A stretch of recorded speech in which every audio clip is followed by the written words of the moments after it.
one time like these Pokemon cards that were all written in Japanese that I had never seen. So I took that and I would take it to my local card store. I take it to people that were like kind of trading the stuff. And I was getting these $50 cards for this one card, these cards that are these holographics that are costing me $3, and it's literally across the street. Welcome to Strange Currencies. This is a podcast I started to sit down with all the great people I've met running my company, Rotary Digital. We're a men's email newsletter company that reaches about 1.8 million men a day. I sit down with people and learn about their personal life, their work life, and learn a few lessons along the way. It's like having a great cup of coffee. So I encourage you to grab one and join us. I'm here with Dan Noveas. He's CEO of Mode Mobile. It's this really fun company that we've been doing business with. Thanks so much for coming on the show. Yeah, thank you for having me, Sean. I really appreciate it. Yeah, cool. So the first question I had for you was what inspired you to start Mode Mobile? Yeah, so I think like any entrepreneur, Mode was started through like a series of pivots that we ultimately found a product market fit. But I can give you at the high level of kind of how we got there. Yeah, cool. At a high level, my co-founder and I, we had been working together for 10 years. We have like a really long and interesting journey of how we met. But we were, at the time, kind of like almost like an app factory is the best way I could think about it. We were kind of launching these different one-off niche apps. Some of them would do well, some of them not so well. And then we had this larger idea of, the world is not going to be a place where there's going to be literally like tens of billions of apps like there is like, websites. And we started seeing kind of like the consolidation.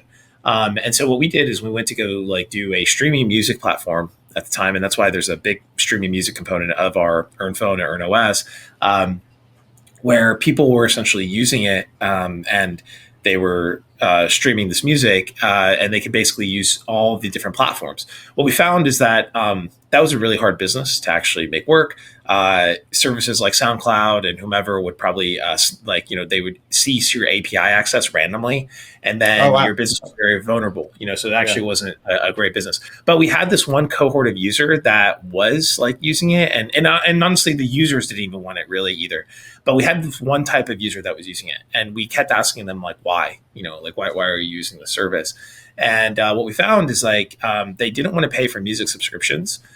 They wanted to have the most amount of variability. This is like, obviously, streaming music has changed quite significantly since 2017, 2018, and the choices thereof. But we found that they had a lot more time, and they tend to be a little bit more budget conscious, lower income. And so we were like, oh, okay, well, if you don't have money to pay for this, like, what if the narrative was we could pay you to stream music? And that was something that people were like really excited about, right? And then so we, kind of went down with that model. And then I think our first aha moment that this was like a really interesting is like we put up a kind of a sign up page of like, kind of how when Robinhood's launching a new feature, it's like, hey, sign up for this new feature and be the first to know. And we had 250,000. It went super viral, and then we had like 250,000 people. Wow. In a very short period of time. And basically then the idea was, okay, people definitely want this, right? Let's pay them to stream media, not just music, because we found also that music was a really hard business to just do by itself, monetize. And so then we moved into other things, like we moved into games, we moved into other, multimedia assets, we moved into surveys, and then we finally launched an Android app. And what we found is that people there used it even more, right? And that's tends to be where people spend their time, and especially if they're using these sub $150 devices, because think an iPhone is like $1,000 to $2,000. Not everyone's willing to spend that unless, and then even like to pay $120, $150 for a phone plan. That's a stretch for a lot of people. Vast majority of the country doesn't have $1,000 in their bank account. For an emergency. 56% of Americans don't have that. Totally. And so that's kind of like how we started moving towards this phone model. We eventually decided to sunset our iOS app, focus solely on the Android side of things.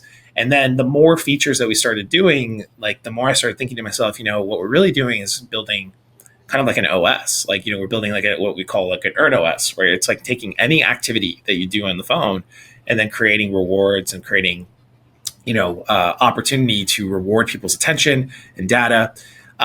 We started seeing millions of people come in and use this product. And then we had this crazier idea where it was like, okay, we're seeing some good traction. We're seeing a few million in revenue.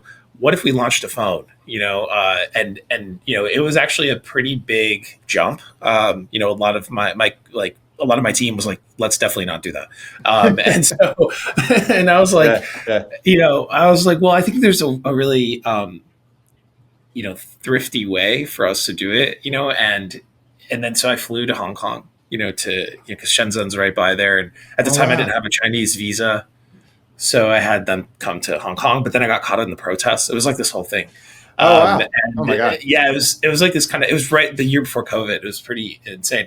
And so, Wow. Okay. and I then learned though that it was possible to like buy these phones even back then, that I would like see. And I'm like, dude, this is how is this $55? I'm talking to the CEO of Mode Mobile, Dan Noveas, about his really amazing company. It's disrupting the mobile phone market and giving people a chance to earn money doing the things they love on their phone. You have this great opportunity to be a part of it. If you want to find out more, you can go to invest.modemobile.com, and you can also find out more in the show notes below. And obviously there would be more costs to get to ship it. You have to get it certified. There's all this stuff. But you would see, and I'm like, I could either have this steak dinner, or I could have this like 6.5-inch Android smartphone, and it's in my hand, and it's 2019 at the time, so it's even like more amazing, that was possible 8 years ago, 7 years ago, or 6 years ago. And so anyway, so then I met some people in the phone space that had experience with a bunch of phones, and we ended up convincing a manufacturer to help us launch 5,000 phones. Very simple concept. We pre-sold them to our user base, as a reward that they could use. Mm-hmm. And then my thesis was like, hey, like what would happen if someone used something called an EarnPhone? And then what we saw was that, the average usage was like 3 times more. The retention was significantly higher. People were earning significantly more money. And I think the thesis, the way it played out is kind of similar to how, I usually use this like metaphor. It's like when I go to a restaurant and the waiter just gives me a water, like a tap water, versus me ordering a bottle of Pellegrino or a bottle of something where I'm paying like $8. So I'm invested in this water. It's much more likely that I will finish that water, right? Because I am invested in it. And I think the idea is like, if you have a smartphone and one pays you and one doesn't, and then you buy a phone that's supposed to pay you, and you just got this phone, you're going to learn how to use it. And then what we find is that user really learns how to use that phone and earns so much more, right? As opposed to an app, it's kind of like a fleeting thing that you're kind of doing and whatever. So not that that doesn't work. That's a tremendous amount of, user base and revenue for us. But that's kind of how we randomly came up with the concept of Mode, and, have some iterations from there. But at a high level, that's kind of how we got here. That's really cool. I mean, I totally get that idea. The idea that if you're invested in it, that you're just going to put more time in, and that's a way to get you invested in it. The fact that you can not only own it, but then make money from it. So that's really smart. So when you think about the market opportunity, like it sounds like it came from dialogue that you had with streamers, right? And so did it evolve from there? Like originally you recognized that market. Has that market really sort of changed? I would say it's still a similar market. I think that the evolution is kind of in progress right now, is what I'll say. But it's coming because of a different way. I think that if you think about, in America, for example, like it's about half and half, like half Android, half iOS. But we're also, one of the most economically advantaged. I mean, we are the most economically advantaged country in the world. Right. And so, a lot of the premium markets, US and UK, et cetera, are like that. But if you go to Brazil or Mexico or any emerging market, it's literally like 97.3, 95.5. Wow. Like it's like Android is by far away. So, it's very rare that we'll do like a billboard campaign here in the iOS or here in America, because half of my audience just gets chopped in half. Right. Yeah. And so it doesn't necessarily make sense. And so, so I think the market is actually much larger than when we first started, because we weren't really focused on international. And international it's still a relatively small portion of our revenue today, even though it's a very large portion of our user base. But I see it being a very big opportunity. But if you think like, these sub $150 phones, which is like, the breakdown today is like 1.2 billion iPhones, but there's about 7 billion phones around the world. right? So you Yeah. have 5.8 billion of everything else, and then you have 1.2 billion iPhones. Yeah. Yeah. And so that's kind of like, how we think about, our market opportunity and the evolution in terms of media. I think like we've definitely expanded the product in significant ways. But what's interesting is that one of our core features, it's no different. Like think about how you use your phone, Sean, and you're um, or think about how the average consumer, but even me, it's like one of the things I do the most on my phone, just because I do it passively, is I listen to music, like, and I listen to Yep. audio, I That's listen to my biggest thing. podcasts, Yep. Yep. That's right. and that's still our like most popular thing that people really Yep. enjoy, is that we Yep. pay them to listen to music and listen to radio, listen Biggest to thing. audio. Yep. Yep. And it's not like, I wouldn't say it's a loss leader. We do make some money off of it, but it's definitely not a major component of our revenue, but it is our major component of our retention for people and what they are interested in.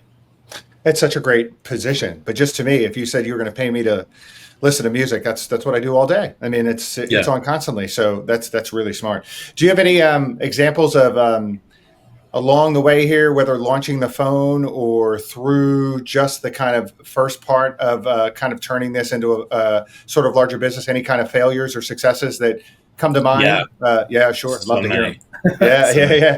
Yeah, right. So I think the phone was, I definitely underestimated how it was like, people thought it was going to be hard to launch a phone, and that was Yeah, I'm the challenging. But I figured it out. I think actually what made it more difficult was the logistic component, and also just the fact of being in hardware. Like it's so different than software. It's like you have to upfront put the capital on. There's a lead time of how long it takes, and keep in mind this was during COVID, so suddenly Yeah, these factories weren't working. So now we had to like yeah, have this capital locked in for a period of time, and it's created this whole thing. And then you have to manage with like the logistics of this stuff, and like obviously there are services that handle all this stuff, but there's just a lot more, and then things break, and it's just like so what I ultimately learned, and we launched two of these EarnPhones over time, and fortunately have sold out of pretty much both. Like, and we're now working on kind of our next model. But what changed with the business is like I learned that I didn't want to continue making hardware device. Like the future of Mode isn't us being the only EarnPhone maker. It's really kind of like what Roku, and I think like this is a right. great example of a space that the smart TV space and how it evolved. So if you actually look at the story of Roku, is kind of this, today it's a 10 billion some market cap company, and the evolution of that company is that it came out of Netflix, sort of like kind of spun out. It had its own little like hardware stick, and then it sort of got some traction, and then it tried to go public like several times, was not unable to do it, and then in 2015 they finally were able to succeed. And I think the big pivot in their business model was that they were like, hey, we can get way more distribution by powering the smart TV for other TV manufacturers. Right. So instead of like TCL or Panasonic or all those other TV makers essentially having their own streaming software, because they're hardware companies, they could partner with Roku, and most of the revenue now, and that's one of the major reasons why televisions went from like 2K. It's not just like the economies of scale that manufacturing got better. It's that literally the money is made on the streaming of the television, Right. on the back end, right? Yep. And Yep. so we looked at that market, and I was like, wow, like the average household's using 2 hours a day their phone, or sorry, their TV, and the average person a day is spending today like over 40 hours a week on their phone, and there's Yeah. four of them in a household, right? And so it's Yeah. like a way bigger market. You do way more stuff, and so I think it to be a much larger market. So that's kind of like where we see the future of like what we're doing is really partnering with carriers and OEMs, and then basically you'll see like a Samsung EarnPhone or a Motorola EarnPhone. That's kind of like where we want to head, and where we're just powering the earning of those sub $150 devices with them, as opposed to us being the only manufacturer and having them in stores and stuff. Because that was it's just a totally different than like building, like we're a software company, and getting Right. your distribution on the hardware side is a different thing. Yeah, and it's smart. It sounds like you're recognizing that early, right? So you're not getting swept up into the idea of being a hardware company. You see that like that's maybe one iteration, but where you're going to see your real growth is software. That's very cool. Because people don't know this about the space. They maybe have an inkling, but if you actually look at Apple or Samsung, the vast majority of the margin is actually made on those really high end devices. I mean, less on the case of Apple because most of their devices are expensive, but Yeah. Samsung, like those $1,000 phones, that's where they're making money. On the $100 phones, these guys are literally, especially now where capital is expensive, like in a zero interest rate environment, they were making a little bit of money.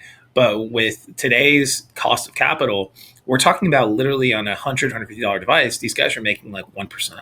You know what I mean? It's Wow. like you're making $1, you're putting out so much money to make $1, Yeah. right? And Wow. if you think about what like you can make on the software side, it's significantly higher in that sense. So that's our value proposition to them. It makes sense, right?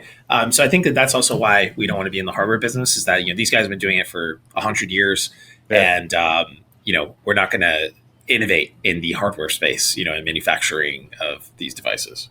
Yeah. Yeah. Guys have Totally been doing makes it sense. for 100 All right, so years. I was going to kind of go back and forth here on some business versus personal questions. So I love this story. If it's okay to share, it seems like you have been an entrepreneur since a very young age, which I kind of feel like I was too. Like my first gig was, I remember in Christmas, my family bought me a shoe shining kit. And I remember going up to the apartments and sitting there in the lobbies on Saturday mornings. And this guy, Mr. Hutton, would come every day and let me shine his shoes for $15. And it was like $1 million to me at the Wow, time, 15 right? So bucks. yeah, That's it great. was it was huge. He would give me like way more than he should, and I used to think it was Yeah. amazing. So I did a lot of those things, and I don't know. I always felt like I had that kind of entrepreneurial bug. And then I found out just doing a little research on you that you have this great story from your days in Brazil about actually buying Playboy magazines off the newsstand and selling them Yeah. to dads. Like that's Yeah. so unbelievably smart. So, and I would love to hear more about that story. And second, do you Yeah. feel the same way as me? Do you feel like you kind of had this like entrepreneurial bug from a very young age? Yeah, I think even before I knew what that word Yeah, was, yeah, me I didn't too. Me really too. Yeah. know. It took me a while. I was just like, I looked it up, and the show was like, yeah, I resonate with it. This is what I am. I'm this, And Yeah, then I yeah, yeah. remember when I found out. Yeah, I mean, it's like something that I can't really. I don't know, kind of how it happened. It Yeah. was just kind of like how I was wired. And even Well, it sounds before like you that whole. hustled. It sounds like you're a hustler, Yeah, it right? Yeah. was. Yeah, I mean, you learn, these different things that you can do. So, I mean, for me, it started with like the Pokemon cards, and I used to do a lot of these. I was like 7 or 8, and I was just trying to figure out how I can get more of the ones that I wanted. Yeah. But then what I noticed is kind of like these weird arbitrages, like, and I think that that's always like how my brain is always thinking, is like out of the box thinking. So I'll give you that example, and then that's kind of like how the Playboy thing like Yeah. Yeah. happened. Yeah. Yeah. But there was this. So most people would, at the time, and this is kind of the first edition of Pokemon's, you'd have to go to Target, you'd buy the pack, whatever, and there was only one Yeah. type of card. But there was a Japanese grocery store in the town in Indiana I grew up in, and I used to love little Japanese snacks as a kid, and so my mom would take me there. And then once I noticed one time like these Pokemon cards that were all written in Japanese that I had never seen. It was like they have different Pokemons in there, and I was like, wow, these are crazy. And so I bought one, and then I got this one special Pokemon, and it had these different numbers and stuff. So because no one at the time, like so I was like 8, I don't know, something Yeah. like that. Yeah. So Yeah. I was like, it was 18 years ago. No, more. I'm 36. So, sorry, 28 years ago. And Yeah. so, yeah, that like, we had the internet, we had computers, but it wasn't like what it is. Like eBay was just kind of getting going, things like that. And so there was lack of information. So I took that and I would take it to my local card store. I'd take it to people that were like kind of trading the stuff. And I was getting these $50 cards for this one card, these cards that are these holographics that are costing me 3, and it's literally across the street. It's like, we're not even talking about, but most people aren't going to the Japanese grocery store in the town. There happened to be a Toyota in my town, like, as well. Yeah. It Yeah. was like kind of a diesel engine. My dad used to work for a company called Cummins. And so that was like this huge arbitrage. Right. And then that's kind of was like the first like moment where I realized, hey, you got to think outside the box of what's Yeah. possible. And I grew up in a very unique way where, I grew up in this town in southern Indiana, and there's a certain way of living in southern Indiana. I'm in a small town, and then I'm from Sao Paulo, Brazil, which is one of the biggest cities in the world, and from the city, like that's where I was born. And I literally my whole life would spend 9 to 10 months in U.S., 2 months in Brazil, because most of my family still live there. And so over the years, and I didn't really notice this at the time, but it really played a very pivotal part of my entrepreneur journey, because you would notice the arbitrages and the differences of the countries. And, there'd be things that I would notice as patterns. Like, my cousins would ask me, hey, like, will you bring, an iPod for us? Or will you bring this electronic of some sort? And then I'm like, why can't they just buy it at their store? But if you go to that store in Brazil, that same iPod or that same MacBook was literally 3 times the price that it was in the US, because of the import taxes. And at the time, the way that the distribution of logistics system is that there would be a 6-month lag from when something would launch in the US that it would launch in other countries. And so, I don't know if it's probably gotten better since then, but it's so, with the Playboy thing, on the other end is what I noticed is that, I'm in middle school at the time. And, there was this whole thing where it's like, oh, it'd be maybe some kid made a mention of it. And then I was like, people didn't even know where to buy that. And I'm like, man, there's newsstands. And I go to Brazil to go visit my family. You just buy what you want. If you have money, you can just buy. And I'm like, okay. So I bought a few of them, and I was literally selling them by the page in school. You were, and then I got caught. I was selling them by the page. It was actually hilarious. And then, it was good until you got in trouble. And then it was a disaster. My mom picked me up, and she was like, disappointing our family. Now everyone thinks it's your dad's. And it's like, why would you do this? I was like, I didn't even think about it in that. Honestly, the context didn't even hit in my head. I was like a 12-year-old kid.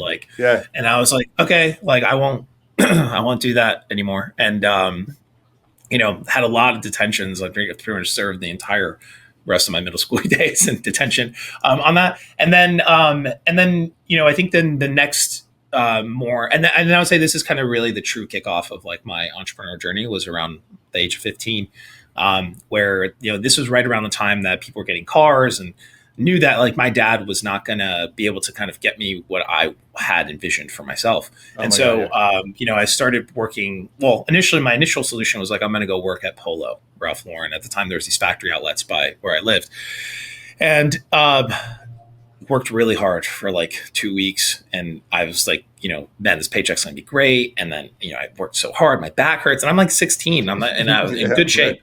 And then I get this check, and it's $130. I was like, how is that possible? And then I learned about taxes.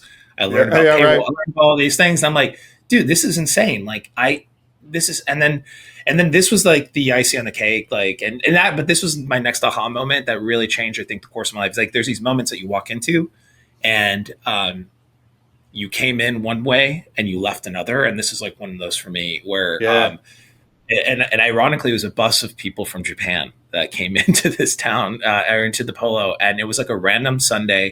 It was cold. No one was there. It was me and one other person at this store, definitely underqualified to handle this tour bus of Japanese, tourists. And they literally dropped maybe $60K that day. And we handled all of it, just me and this one other person. And I'm thinking man, when this manager comes in and finds out about this, they're definitely going to give me some sort of commission. I'm going to get something. I'm going to get 1%. Yeah. And you got to pat on the back.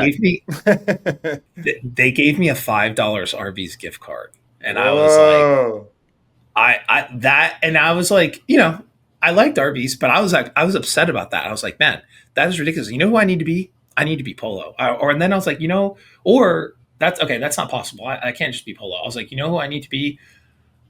If they just knew that I had a 40% discount and I gave them 20, I could have made 12K. And then that was like, whoa, that's an interesting thought. And then so what I started doing, and this time eBay had gotten larger, I found, and I started just literally taking my Palm Trio. I had one of those Palm Pilots, that totally. They were kind of they were fun, but not really useful at the time. And especially not for, a high school kid, but, I really liked the concept of it. And I would just take all the screenshots of all, or not screenshots, but pictures of all the barcodes. of all items in that store for like a weekend. And then I would cross reference them on eBay. And then I finally found this one jacket that was, and this was a factory outlet that in this regular store, it was like $900. In our store, it was selling for 300, and then I would get 40% off. So I had to get it for like 180. But on eBay, this thing was selling for 360, and there was a lot. Like it was selling like a few a day, right, across these different sellers. Yeah. And so I went in there, and I was like, that's the one. I'm going to do that. And so I took my dad's credit card, the emergency credit card that he gave me, and I knew there was a $2,000 balance. Yeah. And then I bought three, but I kept the receipt because I knew that we had an unlimited return policy for like 2 weeks. Yeah. Like that, as long as I didn't mess with the tags. So I'm like, Dad, there's no problem with this. And before the bill even expires, I'll return it. It's not a problem. But he was really upset. And my mom was kind of like, do not be upset with him. He's just like, expressing himself, and like, we need to trust him and all that stuff. So my mom pushed him back. Anyways, I listed him that same day. And man, overnight, like, within 48 hours, all three had sold, right? And I made $600, right? Yep. Boom, like that. And then I was like, wow, it's amazing.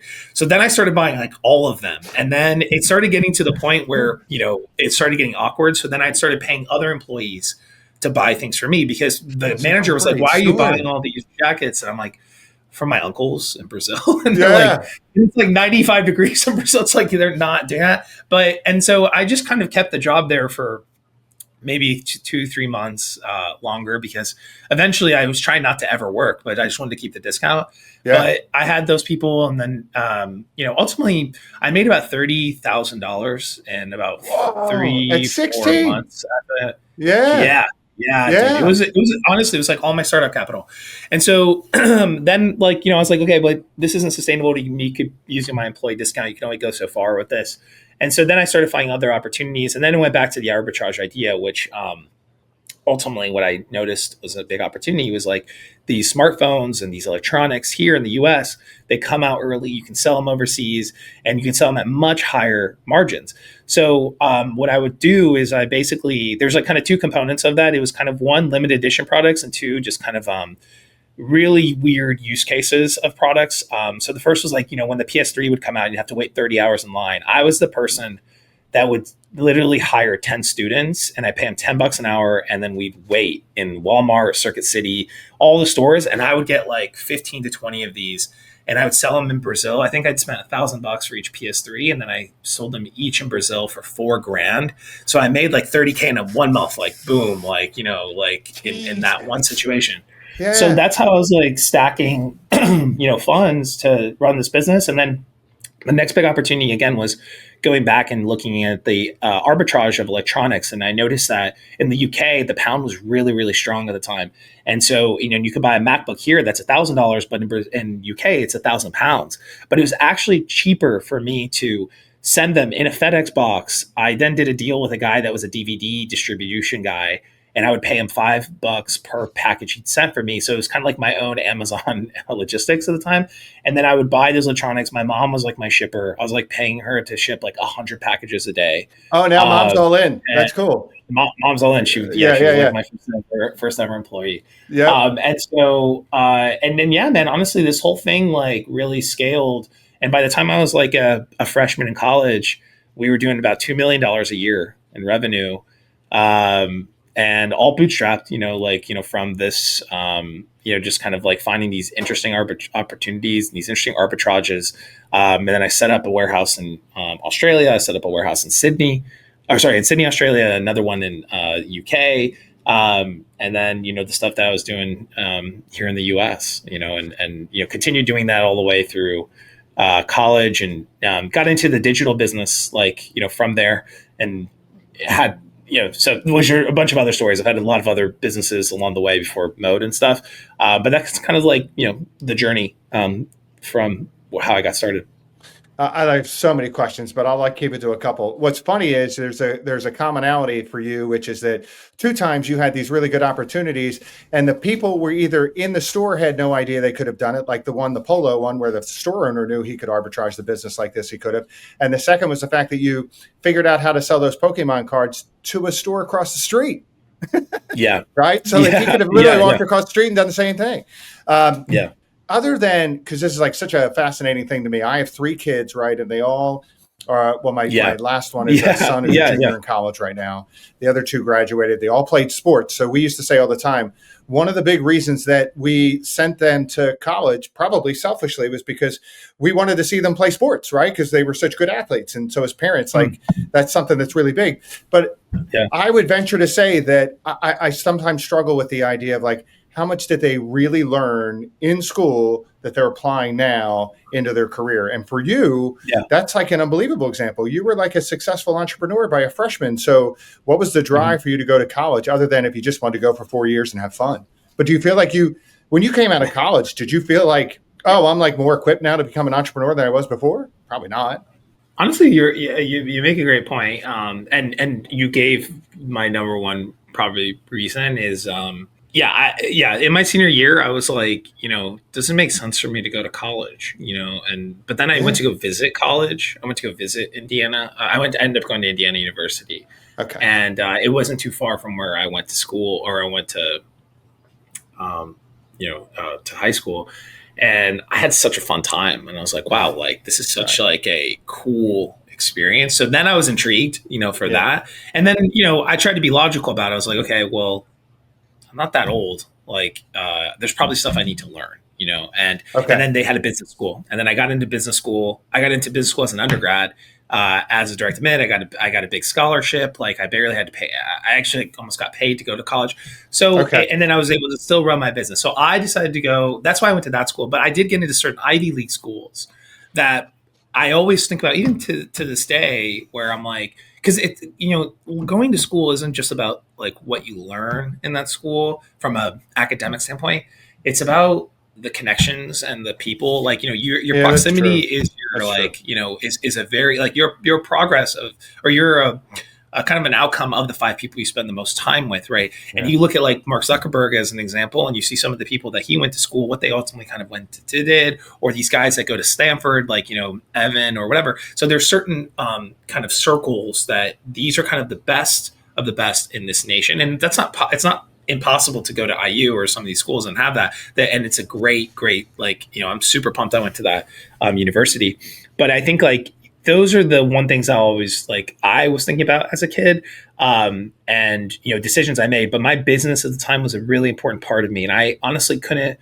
I wish I had a bit more of a focus on a mentor to talk through it, because like I could have definitely gone to anywhere I wanted to go, or even moved to San Francisco at the time, because obviously there was so much stuff happening. In my, like when I was 2007, 2008, like Facebook was just kind of launching. Yeah. At that time. And if I would have went to San Francisco or something of that nature, like, I could have really changed. But, it's this thing where I just couldn't figure out how to even run my business at the time by being remote. It's just like in my brain, I had to like kind of be in both angles. And over time, it taught me how to run a little bit more remote, because my mom was kind of still shipping all my stuff. But being close, that allowed me to feel comfortable about it. But I think like, I think what college teaches you though is like, it's just the social skills, of dealing with others. That was like a big part. Yeah. But I don't know, man, like the best thing that you can go do as a college student is like when your full-time job is college and your secondary job can be like starting a business or running a hustle or something like that. Like that's the best, because it's not like, it's the same thing why I think, when you earn enough income a year that you don't have to like actually work, like you're working out of passion, like you're not they have to work to like make ends meet. And the same thing as a student, that's the early version of that as a student. It's like your job as a student is to be a student, right, and learn and explore. And the best thing you could do as a student is like start something on the side, because if it fails, like it's no pressure, but if it goes well, it could be such a beautiful thing, right? And I think that's like as you get older in life, it's like kind of reverts, like it's like, well, now you're working because you're passionate about something and you want to make something happen, you want to create, not as opposed to, hey, I'm here to like make ends meet or make money or whatever it is. It's like, and I think that's a really was really important for me. And by the way, make ends like meet to your point, money to start a side hustle in college and fails, I always say all the time, failure is your greatest teacher, right? So all the stuff that you learn from failing will help you that much more moving forward. But that's a really good point. I think the big thing we all get stuck on is that a lot of us are fortunate enough to send our kids to college, or you were fortunate enough to go, obviously, because you're a pretty good entrepreneur by that time. But, college is $90,000 a year now. So something needs to change anyway. So even all the benefits that you get out of it at the end of the day, it still is it's a hefty price tag for most people. Yeah. Time, right. Yeah. And also the time, but yeah, I mean, look, there's a reason there a lot of these guys drop out, but it's, and also the world's changed a lot. I mean, I think even though I graduated in 2011, but the world has changed. The amount of information out there, there was a lot of information back then too, but I don't know. It's just you don't need this stuff. And honestly, we don't even look at when my company's hiring, I can't remember, if someone goes to a really reputable school, then, or a school that I have an affinity to, so it's basically you go to one of the Ivy Leagues or you go to IU, and it's not, and then not that any other school is bad, but it's just something I'll notice at least. I'm what year did you graduate? Or, this person has an HBS, or this person has went to Stanford. It's just something that was oh, that's cool. But it doesn't mean I'm going to hire them. It just means that I think that's notable. I was okay, tell me more. So it's just something I'll notice, but I don't really care what school someone goes to. It's what stuff have you accomplished, right? What do you stand for? What are these things? And because there's so much intellectual curiosity and the way you find information and being proactive is the number one thing, especially in the world that we live in today, because the information's out there. But you have to have the understanding of where to go and find it, seek it, apply it. And that's the most important. And the drive too. Oh yeah, and I'm going to totally share this with my kids. This is great stuff. My son will love to hear this too. So that's cool. Very, very cool. All right, we'll move on now. But I started our company about 7 years ago. We saw an opportunity in the email newsletter space, and I remember specifically thinking oh, I may be onto something, because I had also, like you, tried a bunch of things before and they sort of failed. But I always knew I was sort of heading in the right direction, and at some point, I would hopefully figure it out. And I remember that the first advertiser I got was this bomb that sort of stopped cuts on your heads when you nicked them with a razor blade or if you shaved. Yeah. And the guy paid $500 for the ad. And at that point, we had come up with a concept for Elevator, this our first newsletter. And when I got that first ad, I was oh yeah, this is something. I feel like I arrived. Do you have a moment with Mode Mobile where you were oh yeah, this is we're onto something here. Oh, I've arrived. Or this was a really cool marker. I think that, there was a couple of those. I think the first was when we made that slight tweak, that, hey, we're a company that pays you to listen to media or to stream media. The moment that I said that, the vibe changed, right? People were really interested at the time. There was, it was kind of that first wave of this concept of getting rewarded for your data, time, and attention. Brave, Brave browser and BAT token and all that stuff had launched. And so it was this change and shift. It was a paradigm. And then, we had so much interest on the user side and initial investor side. And then when we actually put the product out there, people actually used it, and it made revenue, out of it. And it was it was a really nice change, on it. And I think that the second was, once we started seeing kind of the model just working, where people were earning their points, and then actually earning a lot of money. We were wow, we've paid out a lot of money, and then you read their feedbacks. If you read some of the people's stories, you have people that are barely, they can't even afford Christmas presents, or they can't afford gas in their car, but they're able to, earn an extra $30 on our product a month to pay for that gas to get to their work, or to, buy their kids presents or whatever it is. And some of the stories are very touching. And I think that that's actually something I'm really, that's we're as a company very proud of. And I think ultimately also why we have relatively low turnover as a business, from an employee standpoint, is that, it's a mission driven company. So it's not only are we aligning our value with the, our earner base, but also, doing something that, really focusing on a lot of people that are overlooked, I would say, in society, and doing it in a way that is really easy. It's not going to be there to take their entire, the role of their core job,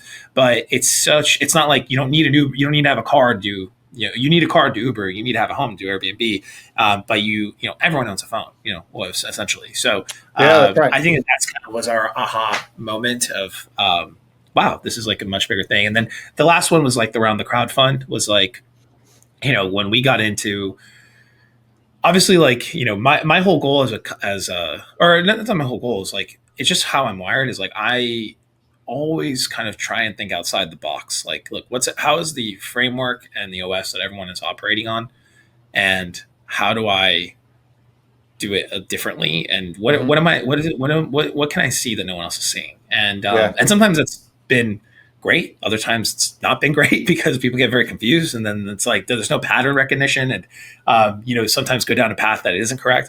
But but it's paid off more times than not, and I think like was a big part of like kind of this concept. Like the way we got into this was actually like we had this insane revenue growth up until 2022.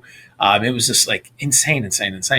And then, we had a lot of advertisers in the financial space, like crypto advertisers, fintechs, and they were paying like, it's kind of similar to your, it's like, it was the first time where I was like, wow, like these guys are willing to spend $500K a month to get users that they're giving money to as well. Like my biggest advertiser in 2022 is Voyager Digital. If you are familiar. I totally remember Voyager. Went bankrupt. Yeah, they owed us like 7 figures in bankruptcy fees, like okay. And so like I said, it was this insane growth, and you're just like, this is insane, But then what happened is, the interest rates changed. Some of these guys went bankrupt. A lot of you guys couldn't go public, and so my business changed, right? Like ultimately, I had to like then kind of figure out and firefight because we were doing a significant amount of revenue. Like we were just we're did over 25 million that year, but we were on track to do 50. And so I, and like, 3 years prior, I did 160K. So I went from like 160K to 25 mil, in 3 years. That's crazy. So it's crazy. And your company has to grow. Your company's also scaling. And we run lean, but we went from, call it, I don't know, 15 people to 115 people, and your culture changes. We're fully remote. Like, so there's all this stuff happening. And then I remember at that point in time, we had to like make a lot of difficult decisions because, the market changed. And I already had felt the foreseement of that, because I was like, man, these growth stage companies that are raising at 5 bill, 10 bill, that are doing like, that they are not going to be able to even grow into it. And so like, the SoftBank companies, and those were the type of investors that we were talking with at the time. They're going to focus on their top tier companies that need to be saved, even their portfolio companies that can't potentially save. So raising money is going to be real difficult. And now, how do I pay users when all these advertisers are just like, the business models change? And so that's actually kind of how we started thinking about the crowdfund, because I was like, well, how do I reward our consumer base without paying them more money? I was like, well, what if I can give them rewards and shares in the business? And then I had this whole idea of like, oh, like this would be a really interesting platform. And then also one of the things that we were facing at the time is like, how do we market more to mainstream consumers and investors and get our company more well known so that we can move into that Roku model? So it was like literally I had 2 problems that I was trying to solve. And I was like, well, if I can market the business and basically tell people what we believe, and then, I started thinking about it in that newsletter context, in that, kind of like mechanic of how we work with you is like, hey, this is what our company has done. Here's what we believe. Check it out. Then we're marketing, and we get all those media marketing awareness dollars for free and bring in investors, right? Yeah. And so you're actually getting paid to market, which is like the best thing that you could possibly do for your business, because it usually costs you money to market. Right. And totally different user base, totally different investor base, like much more, more sophisticated of an investor. But at the same time, we wanted to allow our user base to not only become like, our paradigm is we take users, we turn them into earners, right? And then we are taking earners now and turning them into owners, right? Owners in the business. I love that. That's the biggest shift that's happening in society and crowdfunding. And that's really worked. I mean, like we have, over 30,000 shareholders now. This is only our second crowdfund. We've raised, over 20 million, just around that 20 million range. crowdfunded capital, and it's really picking up. Like, and people are really interested. And like, we have a waitlist of 300,000 shareholders. We broke the broker dealers' webs. Like people, it was like the first time you've had so many users. So we think that ultimately we'll be able to be the first company with 1 million shareholders, privately. Wow. And if you look at what creates a financially sound business and a company, a publicly traded company that has like really nice, like a nice valuation, like it's two components, right? Your ability to have good financials and kind of like you need to be able to predict those financials. You need to have a solid business, right? So that's step one. But a lot of companies have that. And the second is community, right? And awareness. And if you look at the companies and the difference between why Tesla trades at like a 97 multiple, and or even like even crazier example is Donald J. Trump, like GJT, his tech company that has Parler. The company is, last I checked, is literally trading an $8.2 billion market cap on 4 million in revenue, right? So think about that multiple, okay? 4 million in revenue, 8.2 billion. So that's not even like, that doesn't even have the financial sound component, but you have a crazy ambassadorship of people that believe in this man and believe what he stands for. So they're going to invest in the stock. So the thing is, like, the best companies, and whether it's like Berkshire Hathaway, if you look at his investor conferences, like they're like these stadium sellouts, and we're really proud to be there. And he's an excellent entrepreneur, and his record, is amazing. But at the same time, like, that's ambassadorship. So that's the way I started thinking about it. I was like, well, if I can take this army of people that believe in what we do, we add value to them, we kind of make it almost like a club, like a cult, it's like in that sense, not in a bad way. But like, if those people, just same way as like, I went to university, I'm in a fraternity, I'm in YPO, whatever it might be, you will think about it in that way. But then you add good financials and a good business behind it. That's the power of crowdfunding. And that's the new paradigm shift. In my opinion, that's where the world is going.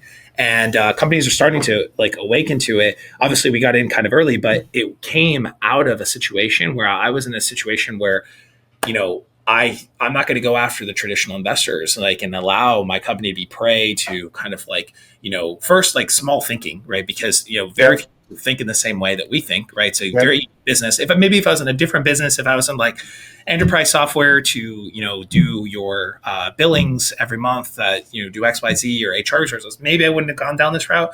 But as a consumer company, bring in a new idea, new concept in the space with a kind of unique business model, that's a perfect company to do it, and that's kind of like, that was my latest aha moment. And it's been awesome to see it just actually work. I really like the idea that you are enabling people to earn.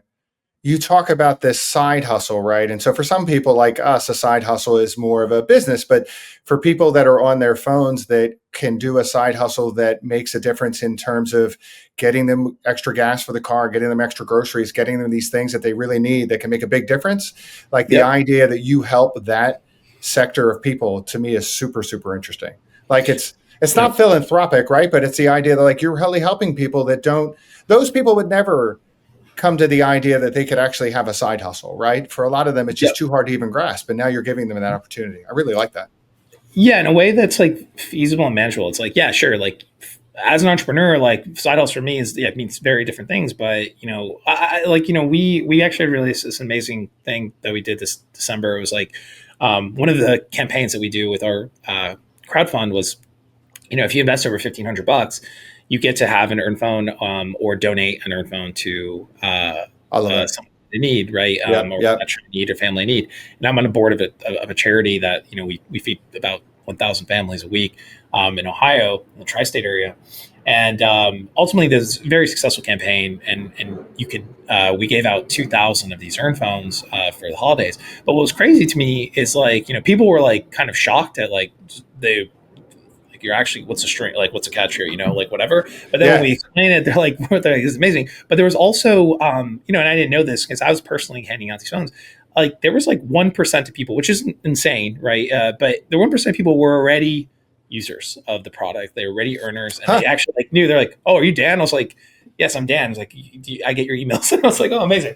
And so, that's so cool. And it was really cool. And it's like, yeah, it's really helpful, and it's something that allows you to get started. And I think like the whole goal, like even and this is like the next kind of transition of the business, and this maybe not be fully evident for people right now, but this is how I'm currently thinking about it. Like the company right now is what we're in the business of is we're in the business of helping people earn and save money. Right. Yep. And we've been doing that for budget conscious consumers. And we'll continue to do that because that's kind of our bread and butter. But now that we also we're opening up, like my goal is to how do I make this person the top 1% of their kind of like socioeconomic bracket, right? If you think about like what your opportunity of what you see for yourself today, if I can help you be in the 1% that's manageable and reasonable, and then help you jump, because once you're in the 1%, you want to jump to the next level, right? Yeah. And so how can I make you be the most savvy within your resources, within your means? And then the same thing with the investors. What we started thinking is like, well, we're getting an influx of a totally new type of people in our company, different financial backgrounds, different interests, not necessarily our core user base. Most of our investors tend to donate their phones anyways, like in that sense, because they want to help as well. And they see that, but they see how people are on their phones. But now we created this concept called our investor club, right? And the investor club is really the same concept of like, how can I create content? Because what do I know about the people that are investing in Mode? They want, they like financial prosperity. They like investing in stocks. They like, these things that we all like. How can you better teach them how to like save money on taxes, like get better types of investment products, like how to, negotiate a mortgage, how to basically save money when they're paying a wedding, like all these things that I also think about in myself because of like, it's just how I'm wired of like earning hacks and saving hacks, things like that. For us, I started this business. And so now it's like this different paradigm of like, how do we provide content for them so that they're getting value? Where like my goal, an amazing goal would be where you can provide them excellent content and excellent resources so that they're proud to be a shareholder as an earner as well. And having the shares is like extra upside. You know what I mean? And so like, that's kind of like how I'm more thinking about it, because I think content, and that's why I think newsletters are so powerful. I don't know, many people don't know this, but we send about 300 million emails a month amongst our newsletters. We have 4 million subs across our various different newsletters as a company. And it's a 7-figure a year business for us. And last year it was 150K business line for us a year. And we grew, 12X on it. And then this year, it'll be a mid 7-figure business for us. And so, I love this newsletter business. I love like the content business because it's not just about content to make money. It's also about how do you do value-added marketing? It's essentially marketing for yourself where you're providing such good content for people that they're just like, wow, like I'm so happy I got involved in this business. So that's the type of stuff that I'm kind of thinking about this year, going into this year and next and whatnot. That's amazing. Your newsletter company's bigger than ours. And it's like, but it's a sort of same idea. It's funny. So we don't have a lot of time. I've taken up a lot of your time. I want to ask a couple other questions, but one thing I found really interesting is it's kind of 2 lessons. When you were talking about being an entrepreneur, one of the biggest lessons I learned was when I was working as a consultant, and I realized that if I wanted the opportunity for big upside, I had to start my own thing. And it came, funny enough, from a company called Allscreen. Allscreen was a company that basically would be able to arbitrage for traffic. So if you had an article and you had to drive a certain amount of traffic to it, they could get it at fractions of a penny for a click. Long story short, I worked for them for a long time. Company exits. And the company, the 2 guys, good guys, they made a lot of money. And I only made commission, right? I was a commission-only salesman. And that was an aha moment for me that if I want to be on the other side and I want the opportunity to be part of something bigger, I have to start my own thing. But the second thing about it, which is neat, is that guy who started Allscreen actually went and started a company that upended the loan banking system, basically like loaning out money for people that didn't really have the same access. You probably know the company. It's called Dave. Jason Wilkes. So he was the guy that I worked for. So it's really cool. He's done the same thing that you're going to be doing in the mobile phone space, right? Mm-hmm. He really sort of identified an untapped market that needed to be served. So it's very cool. Exactly. Yeah. One of the big things I'm all about habits. And one of the big habits I've had since I've always had the company, it started long ago, was being a sales guy. I always felt like, you could be prospecting all day long, and at some point you sort of have to turn it off and have some balance. So I read this great article one time about an investor that had something called the clicker method, and he would basically make 25 calls a day. And when he made a call, he'd take a paper clip and put it in one jar and put it in another. And when he was done, the 25, he was done for the day. And he would do it every day. And eventually he grew into a very successful salesperson. And I do the same thing. I have a clicker that I will sit and do the same thing. I will try to make 20 to 25 calls a day to potential clients. I'll click. And then when I'm done that, I know that I've got that part of the day done and I can move on to others. Do you have any habits, like daily habits, that you use from a personal standpoint or a business standpoint that help you kind of manage your day or build good habits? When you're in the, like, I'm always doing, and I'm very action oriented. Like, it's like I have, my business coach says, like, that's like, I don't, like, I'm always just like, I just go and do it, like, before like someone even like think. It's like, I do first, then think, then kind of react in motion. And, and sometimes it's good, sometimes bad, but in any case, but when you're always in the doing, you're not always kind of taking a minute to really process and problem solve.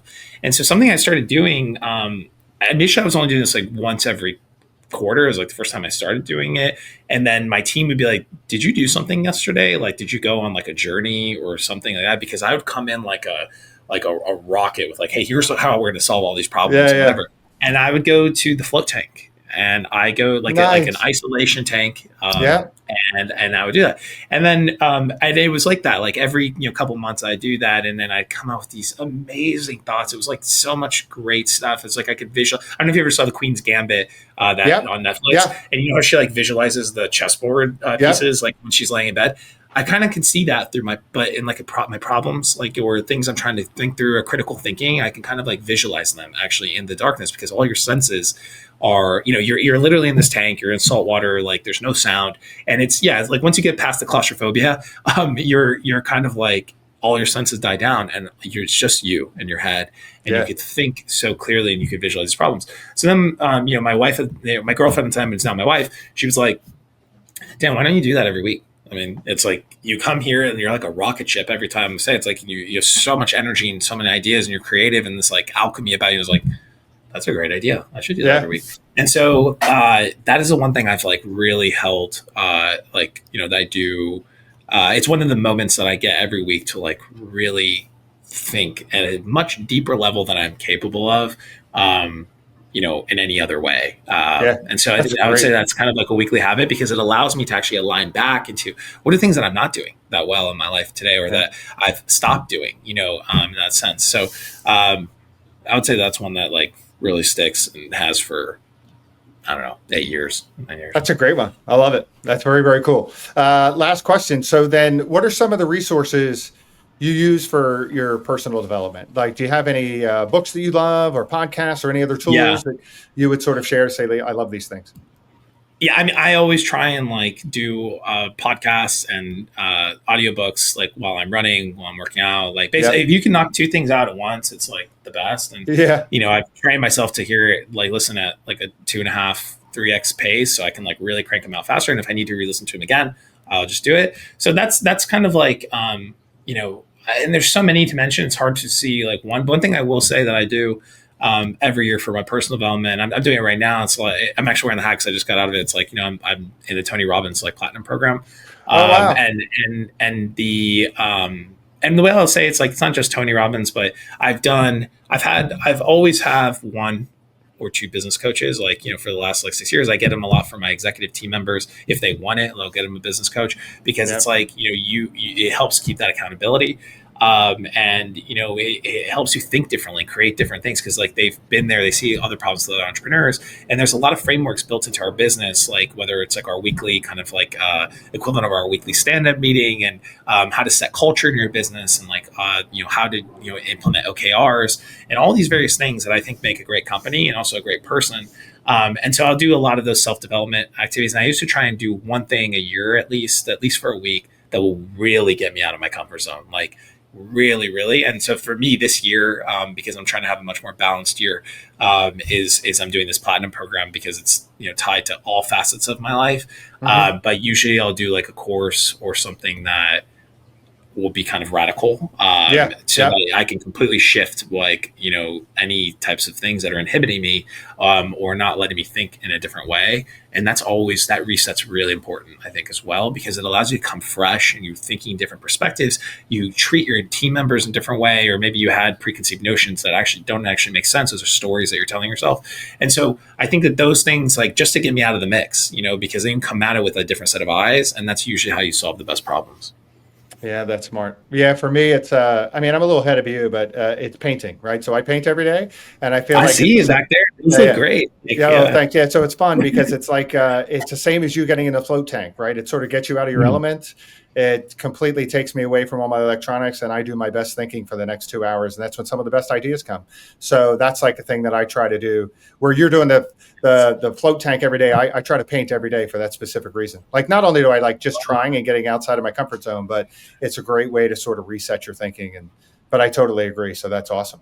Yeah, it's cool. Hey, this was great. I'd keep talking, but I've already kept you for like an hour, but this was so great. I'm so impressed with the company. I'm so impressed with that idea. I do want to ask, do you still have that $1,500 get a phone and either keep or give back to others? That's still part of the overall investment? Yep. Okay. Yep.